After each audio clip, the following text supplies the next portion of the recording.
صلى الله وسلم عليك يا رسول الله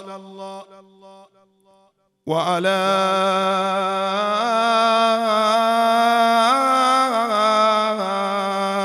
أهل بيتك المعصومين المنتجبين. يا ليتنا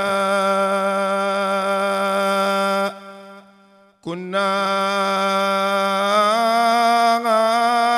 معكم سادتي فنفوز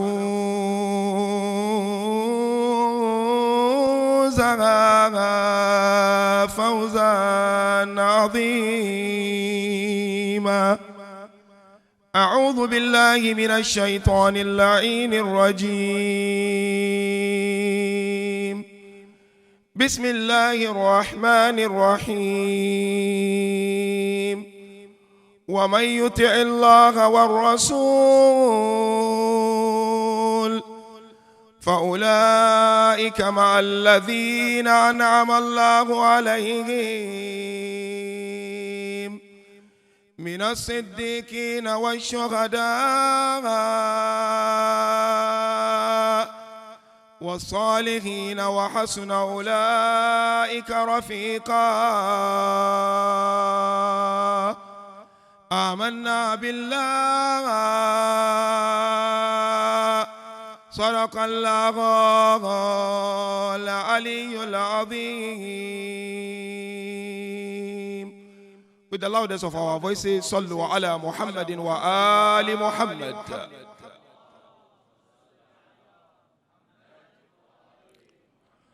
For the love of Ummul Baneen, with the loudest of our voices, صلوا على محمد وآل محمد. صلوا على محمد وآل محمد. And for the purification of our hearts and the hastening of the reappearance of our beloved 12th Imam, صلوا على محمد وآل محمد. اللهم صل على محمد وآل محمد. Assalamu alaikum wa rahmatullahi ta'ala wa barakatuhu. First of all, we thank Almighty Allah tabaraka wa ta'ala for giving us this wonderful moment, an opportunity to commemorate the life of this great personality, Ummul Baneen al-Arba.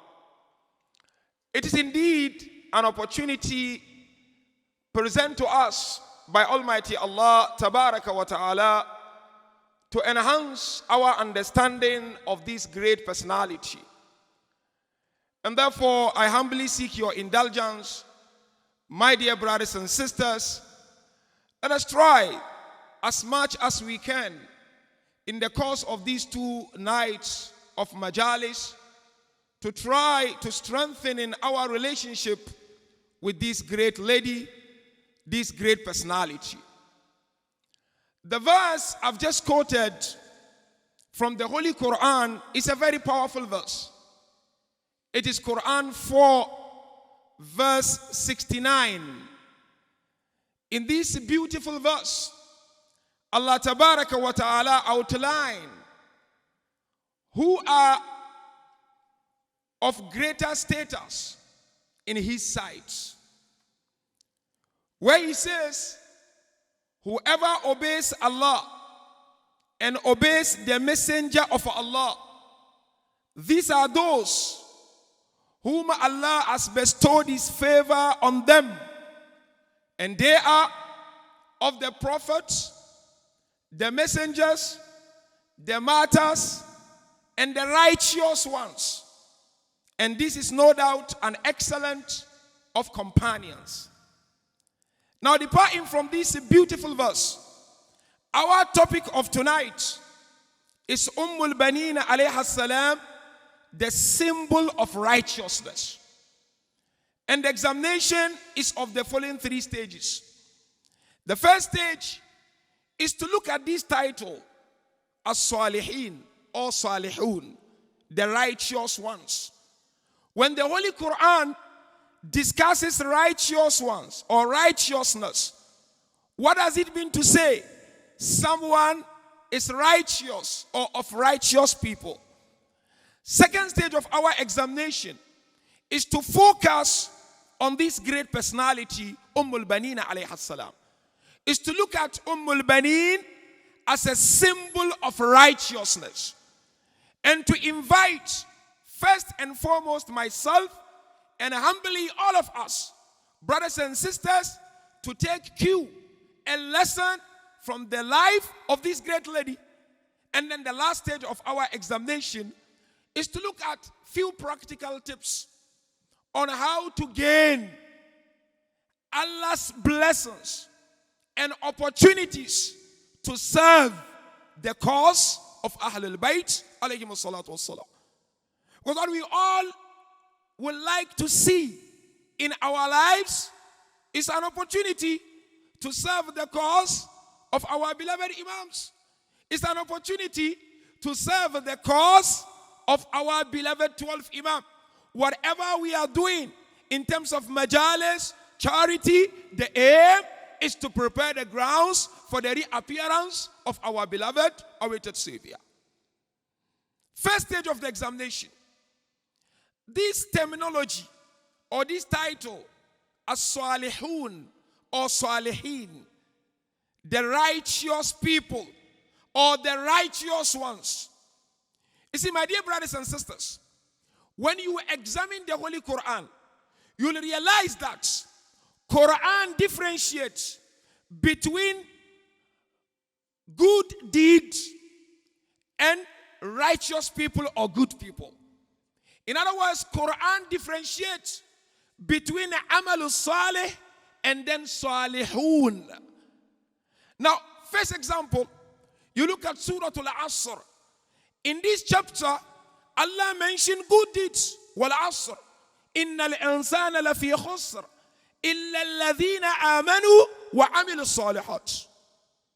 Allah swears by the time. And he said, indeed, man is in loss. Save those who believe in Allah and do righteous deeds or good deeds. Now, as I said, there is difference between good deeds and righteous people, or between righteous deeds or righteous people. Now, when you go to Quran, you will come across so many verses where Allah Tabaraka wa Ta'ala talks of righteous people. Kindly pay attention, my dear brothers and sisters. The first verse is chapter Shu'ara, verse 83. Allah Tabarak wa Ta'ala talks of our beloved prophet Ibrahim alayhi salam, where Ibrahim made dua, Rabbi habli hukman wa alhiqni bis salihin. He said, Ya Allah, give me authority and join me with the righteous ones. Meaning Ibrahim alayhi salam making dua, Ya Allah, I want to be in the camp of the righteous people. Likewise, you look at Surah Al-An'am, 2 verses, verse 85 and verse 86. Allah described his prophets as righteous ones, where Allah Tabarak wa Ta'ala says, wa Ismail wa Zakaria wa Yahya wa Isa wa Ilyas kullum min as-salihin. That is Zakaria, number 1. Yahya, number 2. Isa, number 3. Ilyas, number 4. Allah says they are all righteous ones. They are all righteous people. Likewise, you look at Surah Al-Anbiya, verse 85 and 86. Again, Allah Tabaraka wa Ta'ala mentioned these prophets and says they are righteous ones. Where Allah Tabaraka wa Ta'ala says, and I quote, wa Ismail wa Idris wa dhal kifl kullum min as-sabirin. Then at the end he says, wa adkhalnahum fi rahmatina innahum min as-salihin. Allah mentioned Ismail and Idris and dhal kifl. He says they are patient, but not only they are patient, they are righteous ones. Likewise, you go to Surah Al Imran, verse 46, where Allah discusses the personality of Isa alayhi salam. وَيُكَلِّمُ النَّاسَ فِي الْمَهْدِ وَكَهْلًا وَمِنَ الصَّالِحِينَ. That Isa alayhi salam speaks to people in the cradle and in maturity, and he is of the righteous ones. The last verse is about Yahya alayhi salam, where Allah in chapter Ali Imran again, verse 39, mention about Yahya. فَنَادَتْهُ الْمَلَائِكَةُ وَهُوَ قَائِمٌ يُصَلِّي فِي الْمِحْرَابِ أَنَّ اللَّهَ يُبَشِّرُكَ بِيَحْيَى مُصَدِّقًا بِكَلِمَةٍ مِّنَ اللَّهِ وَسَيِّدًا وَحَصُورًا وَنَبِيًّا مِّنَ الصَّالِحِينَ. Allah talking about who? Zechariah and his beloved son Yahya. That the angels went to Zechariah and they spoke to Zechariah and they gave him tidings of Yahya, John the Baptist. That this Yahya confirms the word of Allah and is a prophet who is among the righteous ones. Now, when you look at these verses and the other verses of the glorious Quran, we are able to conclude that there are two major characteristics of the righteous ones. Once these two characteristics or qualities are found in a person, then that person is regarded as a righteous one. The first quality is what? Righteous people, their nature is righteousness. That's number one. And not only their nature is righteousness, they do not think of anything but righteousness. Nothing matters to them save righteousness. And whatever emanates from them is righteousness. Bottom line, first quality of the righteous people is that they engage in righteous deeds until they themselves became righteousness. They became righteousness, not just righteous people. That's the first quality. They always think of righteousness and nothing else. The second quality and the characteristics of the righteous people is what? They are beneficial to others. In other words, they are righteous in themselves and beneficial to others.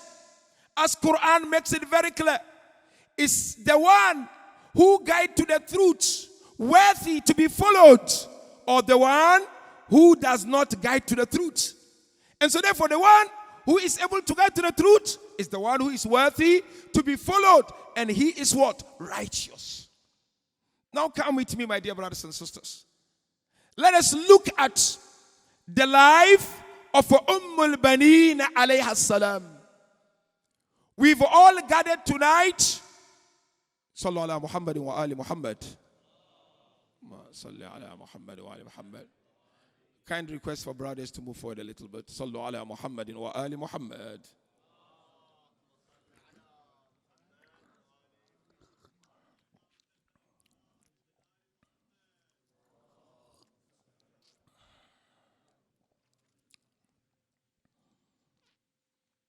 على حب أم البنين صلوا على محمد وآل محمد.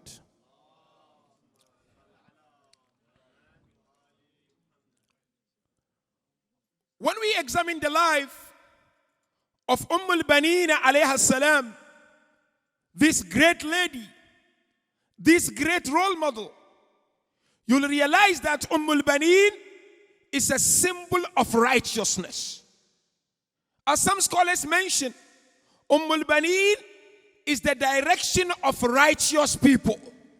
In other words, if you truly want to become a righteous person, knock the door of Ummul Baneen alayha salam.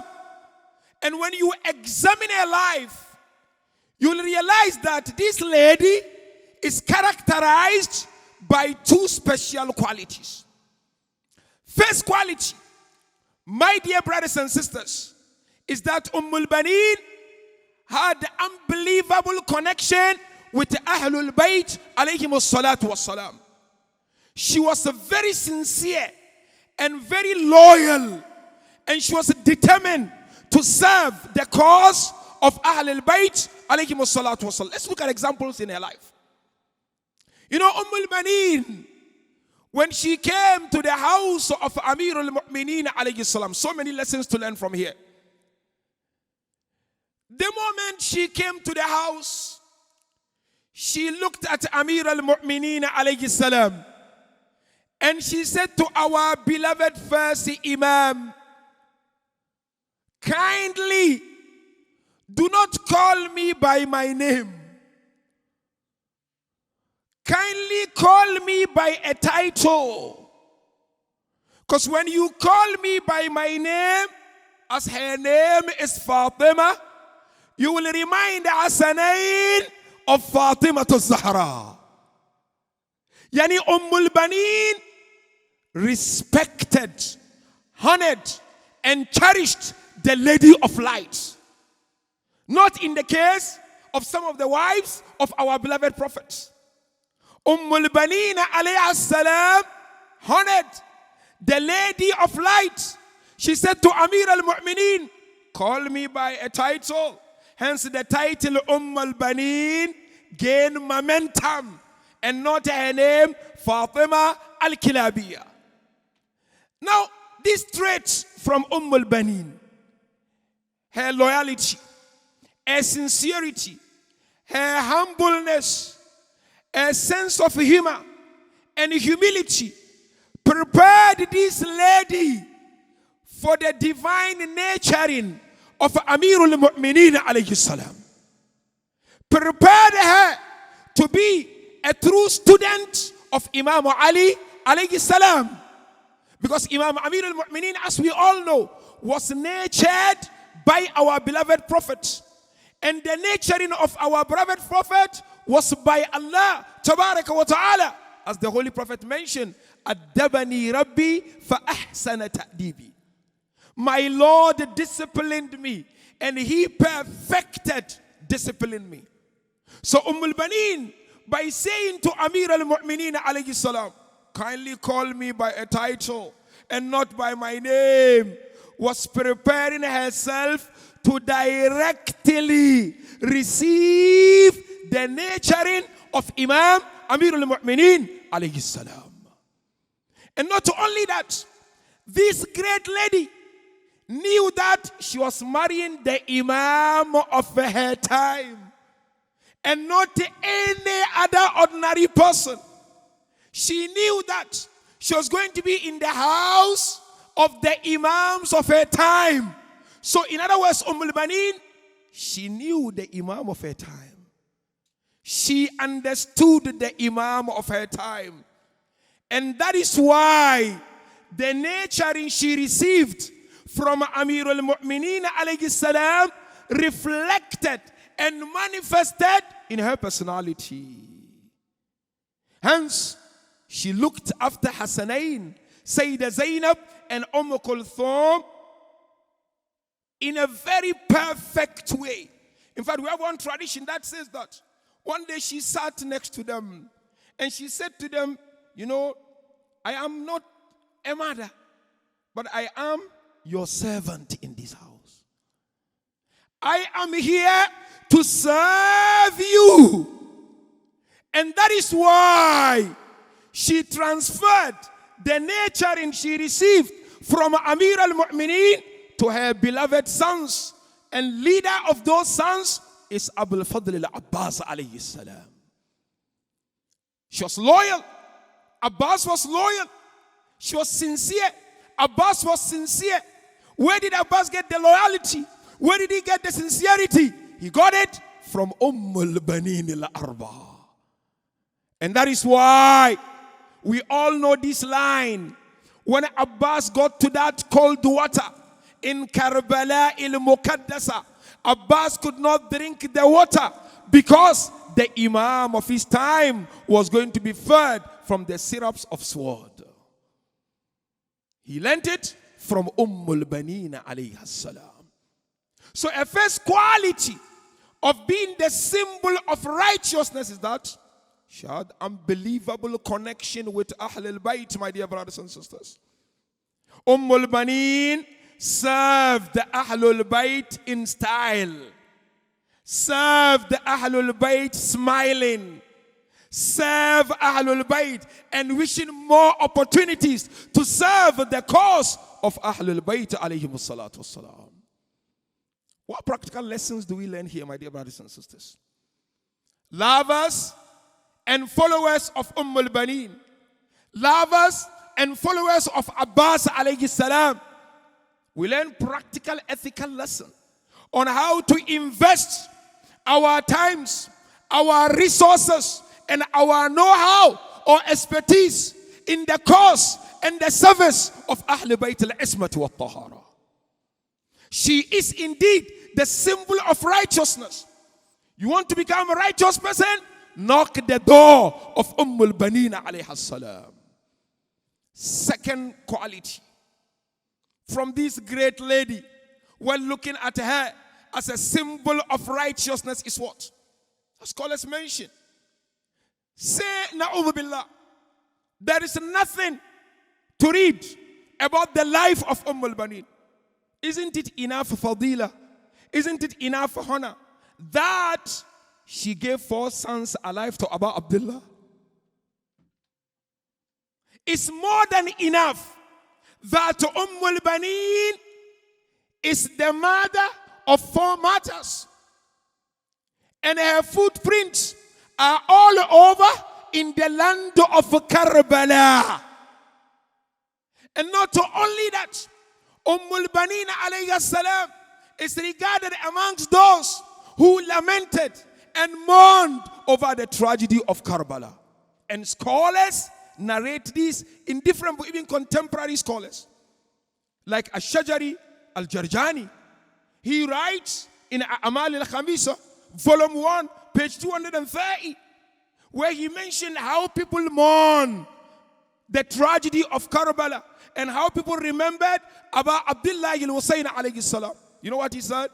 He said, amongst those who were in the forefront of mourning and remembering the tragedy of Karbala was Ummul Baneen alayhi salam. To a certain extent, the core enemy of Ahlul Bayt, someone like Marwan ibn al-Hakam, core enemy of Ahlul Bayt, would go out of his house in the darkness of the night and looking for the whereabouts of Ummul Baneen and where the tears and lamentations were coming from. But Allah Tabarak wa Ta'ala sealed their face. They could not trace the exact place where Ummul Baneen salawatullahi wa salamuhu alayha was sitting and lamenting over the tragedy of Karbala. Now, my dear brothers and sisters, we all need Allah's tawfiq to serve the cause of Ahlul Bayt. We all really want to follow the footsteps of Ummul Baneen. Value of life is dependent to what extent you are able to serve the cause of Ahlul Bayt. Agree with me or not? The more opportunities you have to serve the cause of Ahlul Bayt, the better position you stand to gain the shafa of Ahlul Bayt in dunya and akhirah. The more opportunities you have to serve the cause of Ahlul Bayt, the more you know the Imam of our time loves you. But this opportunity to serve Ahlul Bayt, wallahi, doesn't come cheap. Kindly pay attention to this last point. It doesn't come cheap. How many times people will say, I would like to organize a Majlis, I would like to attend a Majlis, but still it's not happening. How many times someone will come forward and say, I would like to render a poem, but it's not happening. How many times someone will say, I would like to go for ziyarah, but it's not happening. We need tawfiq. We need that success from Allah. Ummul Baneen is the embodiment of success when it comes to the service of Ahlul Bayt. Ummul Baneen, salamullahi alayha, is the epitome. In other words, she epitomized service in the cause of Ahlul Bayt alayhimus salatu wassalam. It's just very sad. We only remember her once a year when she deserved more than that. There is no Abbas alayhi salam without Ummul Baneen. There is no Abdullah without Ummul Baneen. There is no Ja'far without Ummul Baneen. There is no Uthman without Ummul Baneen. Great lady who said that whatever is on earth, they are all sacrificed for Abu Abdullah al-Hussain alayhi salam. How do we gain opportunities to serve the cause of Ahlul Bayt? Ummul Baneen, you'll agree with me, she was muwaffaq. She was successful. She achieved the success. Our beloved Imams provided us with practical tips. And I would like to share these tips with my dear youth. Go out there, think of these practical tips. Stop postponing opportunities to serve the cause of A'immah. Number one is from a beautiful tradition from our beloved first Imam, Husnun Niyyah. Sounds simple. Pure intention. When you are pure at heart, you are presented with opportunities to serve the cause of Ahlul Bayt. Amir al-Mu'mineen alayhi salam mentioned, Man hasunat niyyatuh amaddahu tawfiqa. Whoever's intention is sincere, is pure, what happened? The opportunities come to you. When you are sincere in your determination to serve the cause of Ahlul Bayt, the opportunities are presented to you. Here are the opportunities. Use the opportunities. Go and serve the cause of Ahlul Bayt. That's number one. The second practical tip is what? Effort. Without effort and looking for the opportunity will not come to you in the house. You need to look for the opportunities to serve the cause of Ahlul Bayt. And hence, you have a tradition from our beloved 8th Imam, where our Imam beautifully mentioned, Man sa'ala tawfiqa walam yashtahid faqad istahzaha bi nafsih. Whoever asks for the opportunity to serve, and he or she does not make any effort, he's making mockery of him or herself. You want the opportunity to serve, isn't it? To recite Lotto, to recite Majlis, to cook food, niyaz. Make effort. Ask people, can I offer something in the name of Ummul Baneen? Can I do something in the name of the Imam of our time? If you do not make effort, the opportunity will not come to you. And Imam Rida, salawatullahi wa salamu alayhi, makes it crystal clear. That's number two. Number three, if you truly want tawfiq ilahi to serve and follow the footsteps of Ummul Baneen, you need divine intervention. You need Allah. You need to pray. Allah, give me opportunity to serve the cause of Ahlul Bayt. Allah, give me the opportunity to organize Majlis. Allah, give me the opportunity to serve the Zuwar of Abu Abdullah. Our beloved first Imam mentioned, At-Tawfiqu Inayatullah. He said opportunity to serve is divine care. It's Allah's care. So we need al-isti'ana billah. We need to seek these opportunities from Almighty Allah Tabaraka wa Ta'ala. Without asking Allah to grant you the opportunity to serve, you will not serve. Now finally, I would like to share a story with you. And this is a real story.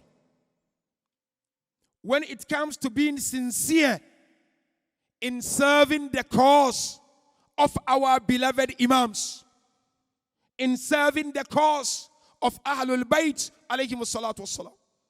And of course, I and you know very well, when you are young, energetic, that is the time your energies are needed. That is the time your expertise are needed. That is the time your resources are needed. Come forward, promote, and defend, and preserve the legacies of Ahlul Bayt. There was this gentleman who used to visit Najaf al-Ashraf. He's a Za'ir. He would always visit. And when he would visit, he would spend months in the holy city of Najaf. Ziyarah. And what he would do sometimes, he would attend classes in the Hausa. Although he wasn't an Hausa student, but he would attend classes. Now, there was a time when the Maulana who was teaching in the class realized that person was not attending the class anymore. So he inquired from the student, where is this man who would always come and attend our class, although not a student? So one of them said, I heard he's not been well. He's under the weather. So the Maulana said, let us go and visit him. They decided to visit this man. Look at this story, my dear brothers and sisters. Where did they visit him? At hospital. He was between life and death. But then they stood next to him, trying to inspire him to say, Ashhadu Allah ilaha illallah, wa ashhadu anna Muhammadan Rasulullah, wa ashhadu anna Aliyan waliyullah. Allahumma salli ala Muhammad wa ala Muhammad. Guess what happened? The Maulana said to him, Ashhadu Allah ilaha illallah. He repeated, Ashhadu Allah ilaha illallah. Ashhadu anna Muhammadan Rasulullah. He repeated. Ashhadu anna Aliyan waliyullah. He couldn't say anything. He couldn't say a word. Maulana repeated for the second time. Ashhadu Allah ilaha illallah. He managed. Ashhadu anna Muhammadan Rasulullah. He managed. Ashhadu anna Ali. He couldn't. Struggling. Shivering. For the third time. Ashhadu Allah ilaha illallah managed. Ashhadu anna Muhammadan Rasulullah managed. Ashhadu anna Ali couldn't. They tried until they got tired and left him. But guess what happened? Allah gave him second life. When Allah gave him second life, he decided not to go to the Hausa class anymore. So one day the Maulana was passing by a bookshop in Najaf. Then he saw him. He looked at him. He called his name. Are you the one who used to attend our class? He said, yes. Were you the one at the hospital? He said, yes. He said, but what happened? He said, Allah has given me second chance. Then the Maulana said, I have a question for you. Why is it that when we were trying to inspire you with Allah's name, Rasul name, and Ali's name, you were managing Allah, Rasul, but with Ali, you were struggling? Why? He began to cry. He began to cry until eventually he looked at the Maulana. He said, Maulana, I was never sincere in visiting Ahlul Bayt. When you were saying, Ashhadu anna Aliyan waliyullah, something was appearing to me saying, if you say it, you will die. But he said, what I gather from it is that I was never sincere. Whenever I would go back after my ziyarah, I would show off to people. So when we are not sincere, we will be deprived of the blessings of these opportunities to serve the cause of Ahlul Bayt. My dear brothers and sisters, let us go out there and reflect on these lessons we gathered from the life of Ummul Baneen alayha salam. And at this moment, I would like to invite you, my brothers and sisters, let us take our hearts to the holy city of Medina. And remember this great lady, Ummul Baneen alayha salam. As you know very well, my dear brothers and sisters, Imam Zainul Abidin alayhi salam led the caravan back to the holy city of Medina. As they were approaching the holy city of Medina, Imam Zainul Abidin looked at Bishr ibn Khadlam. He said to him, "O Bishr, your father was a great poet. Do you know how to render some poems or not?" Bishr said to Imam Zainul Abidin alayhi salam, "Yes, I'm able to render some." Then Imam said to him, "O Bishr, go to Medina ahead of us and announce to the people of Medina that we are back and Hussain alayhi salam has been killed." Bishr entered the holy city of Medina and he rendered the famous line. We all know the line, isn't it? Where Bishr said, "Oh, people of Medina, you have lost your dignity. Hussain has been killed."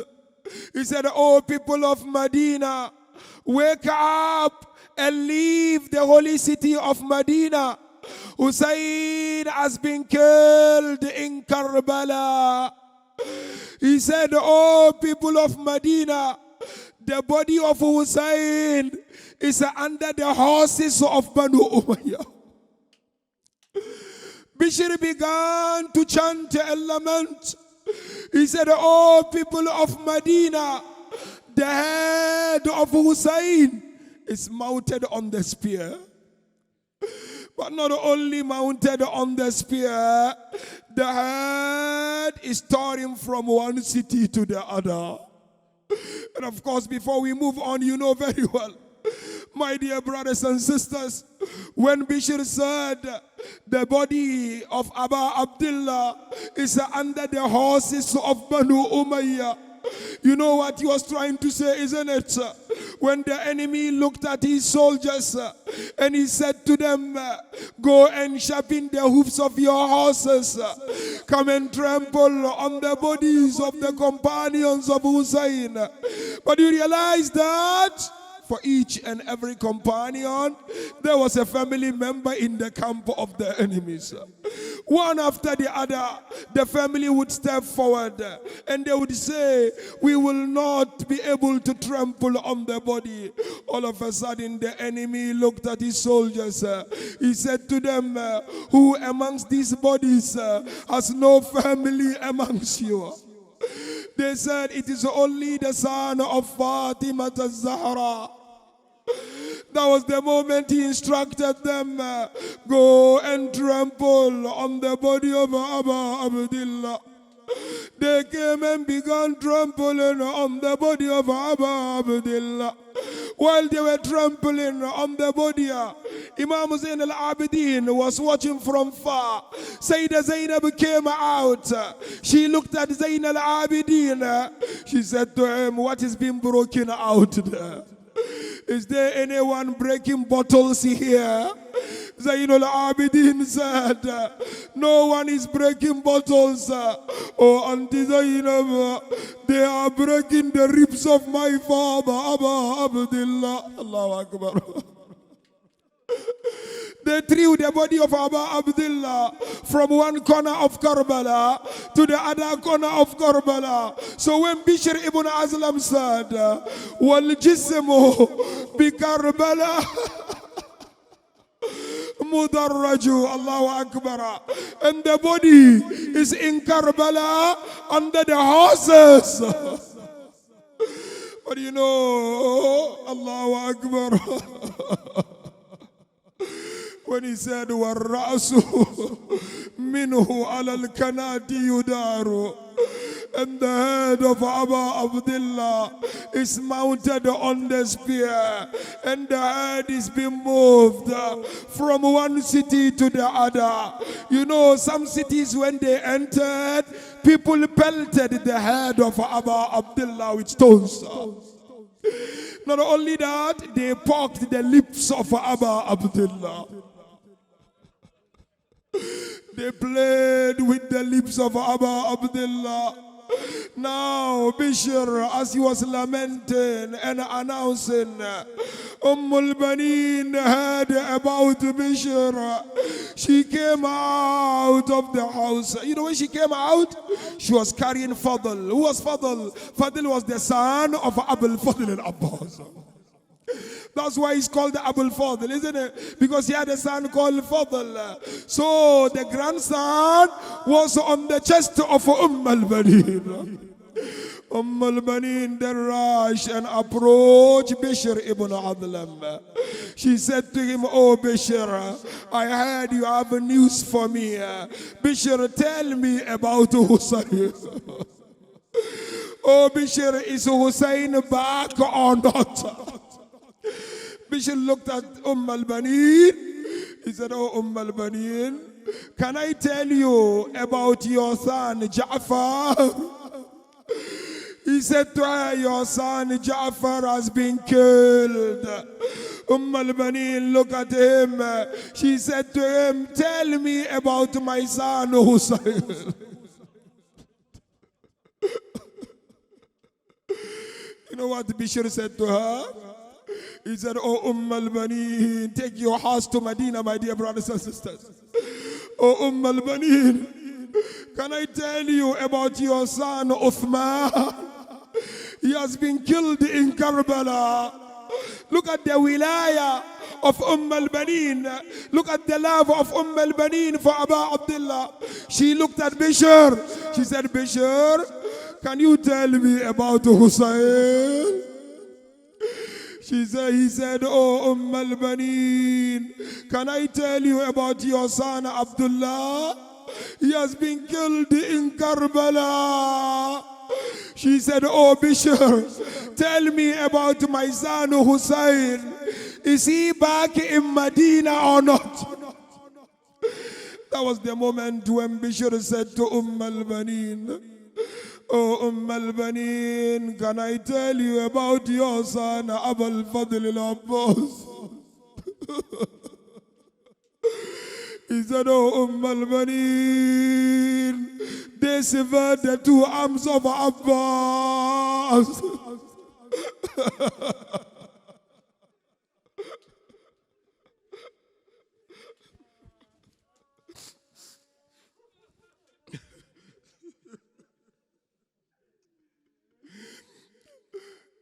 He said, "Oh Ummul Baneen, your Abbas has been killed in Karbala."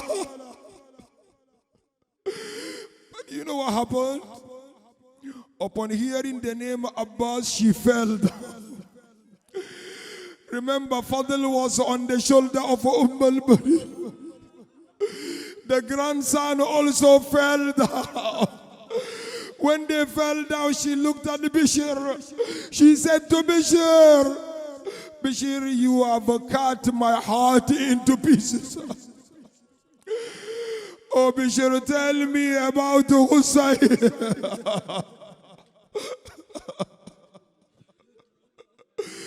"Bishr, is Hussain back or not?" That was the moment Bishr broke the news to Baneen. He said to her, "Kutila mazuluma, kutila atishana, kutila wahidan farida." Oh Baneen, Hussain was killed oppressed. Oh Baneen, Hussain was killed while thirsty. But you know what Imam Rida alayhi salam mentioned? Imam Rida said they did not kill Hussain, but they slaughtered Hussain. You know, when someone is killed, he dies instantly, isn't it? But when you slaughter, it takes time. Like Imam Rida said, they did not kill him, they slaughtered Hussain. Ummul Baneen, upon hearing about Abu Abdullah, she called out, "Wa Husayna, wa Habiba Kalba, oh Hussain, oh the love of my heart." I leave you with this line, my dear brothers and sisters. Ummul Baneen, upon hearing the arrival of Sayyida Zainab, Ummul Baneen rushed to the house of Zainab.